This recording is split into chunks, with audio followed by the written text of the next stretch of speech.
Welcome back. President Abdel Fattah al-Sisi started a visit to the French capital Paris for a conference offering support for a transitional period in Sudan and meeting over financing the African economies. Both meetings will be held on the 17th and 18th of May. Presidential spokesperson Ambassador Bassem Radi said that al-Sisi intends to focus during the conference over Sudan on the international community's solidarity for support of Khartoum and Egypt's efforts in this regard. He said that during the African Economies Conference, al-Sisi will shed light on facilitating the integration of the African economies into the global economy, especially during the coronavirus-driven downturn. Radi said al-Sisi is also to hold talks with French President Emmanuel Macron and a number of world leaders to discuss funds of mutual concern. He said meetings with the French officials and heads of international French companies are also planned during the visit.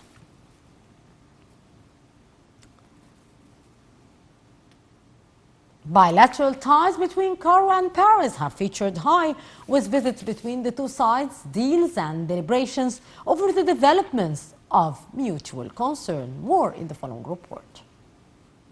Egypt and France has strong, long-standing ties of friendship and cooperation that developed considerably in all areas and domains over the last few years. Despite the regional and international changes, relations between the two countries remain firmly established as they are based on historical and cultural ties and mutual confidence.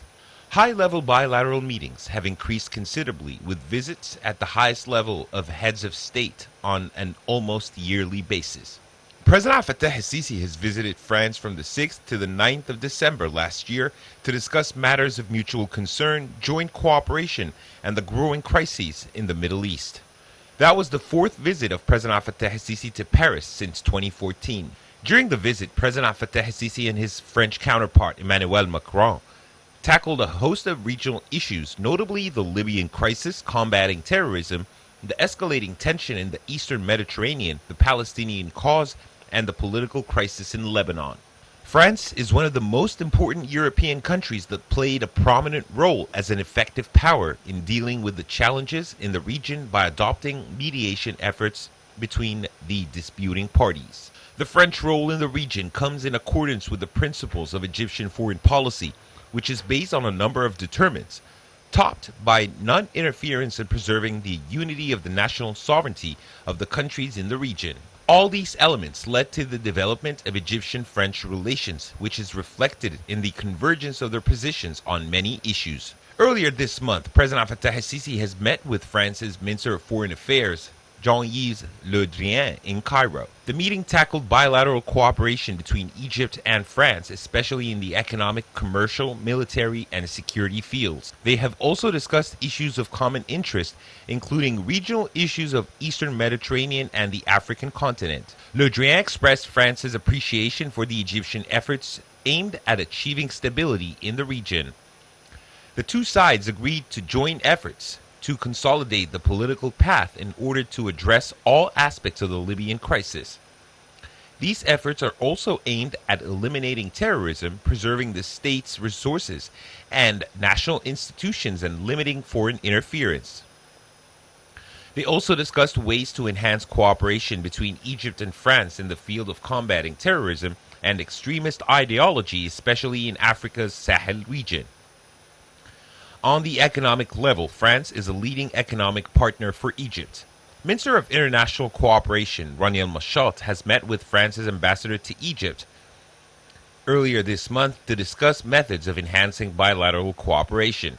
During the meeting, they discussed financing for a number of development projects as part of efforts to develop and strengthen economic relations between Egypt and France. Minister al-Machat praised the fruitful cooperation between the two countries as part of joint efforts to achieve the Egyptian government's development priorities. This has also seen support provided for efforts to achieve sustainable development, which has resulted in many agreements in vital areas such as transport, energy, agriculture, small and medium-sized enterprises, health, and antiquities. French companies have strong positions in key sectors of the Egyptian economy, such as industry, agri-food, electrical equipment, pharmaceuticals, retail, hydrocarbon exploitation, tourism, and infrastructure. There are other partnership agreements between the Egyptian and French governments that will see a technical cooperation project implemented to support the teaching of the French language in public schools.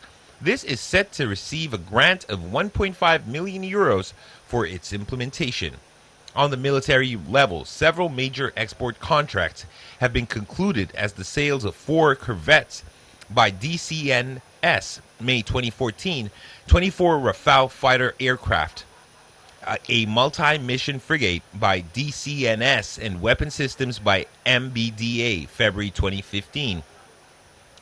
In October 2015, Egypt also purchased the 2 Mistral-class force projection and command vessels built by DCNS. On the 4th of May 2021, Egypt has signed a contract with the French aviation company to purchase 30 Rafale jet fights.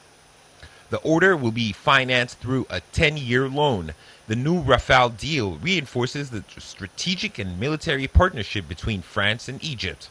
The contract illustrates the strategic nature of the partnership that Egypt maintains with France, while both countries are committed to the fight against terrorism and are working for stability and security.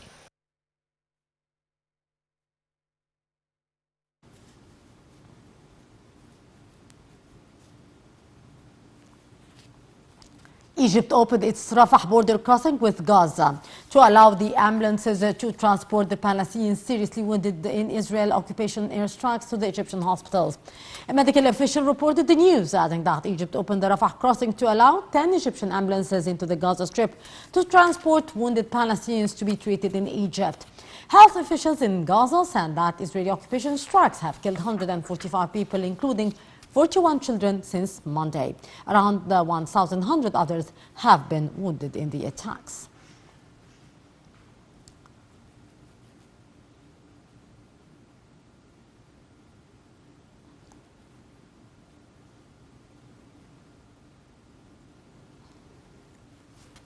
The Israeli airstrikes on Gaza killed 33 Palestinians on Sunday, raising the death toll in the crowded coastal enclave since bombardments escalated last Monday to 180. Among the people killed are 51 children, 29 women, and 1,200 have been reported injured.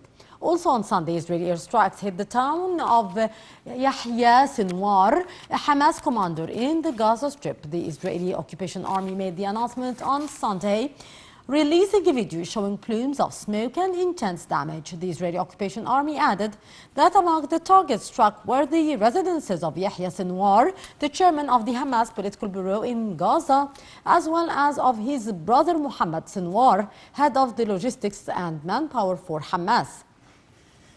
Sinwar served more than 2 decades in an Israeli jail before he was released in 2011.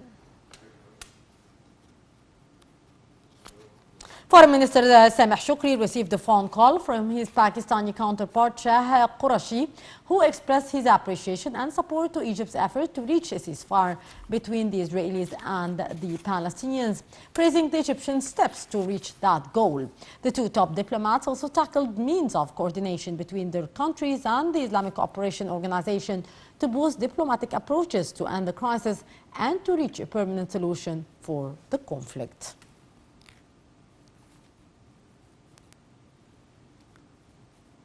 The Israeli occupation troops had broken into the homes of the Palestinians in Sheikh Jarrah neighborhood in the occupied Jerusalem, beating those who gathered in support of the people of the neighborhood.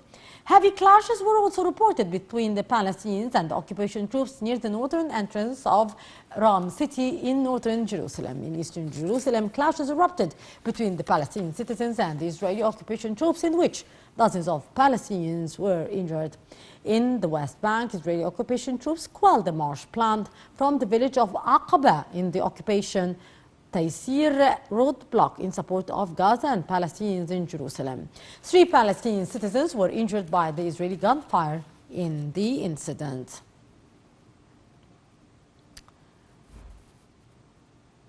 The situation for the Palestinians displaced from their homes following heavy bombardment by the